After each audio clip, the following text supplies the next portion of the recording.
আমি মরহুমা বেগম খালেদা জিয়ার বড় সন্তান তারেক রহমান।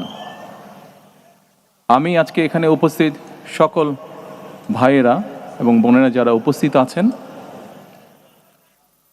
মরহুমা বেগম খালেদা জিয়া জীবিত থাকাকালীন অবস্থায় যদি আপনাদের কারো কাছ থেকে কোনো ঋণ নিয়ে থাকেন, দয়া করে আমার সাথে যোগাযোগ করবেন, আমি সেটি পরিশোধের ব্যবস্থা করব ইনশাআল্লাহ।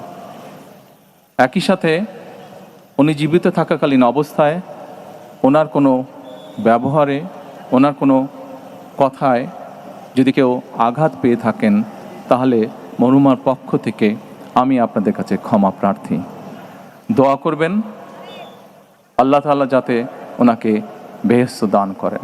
আসসালামু আলাইকুম।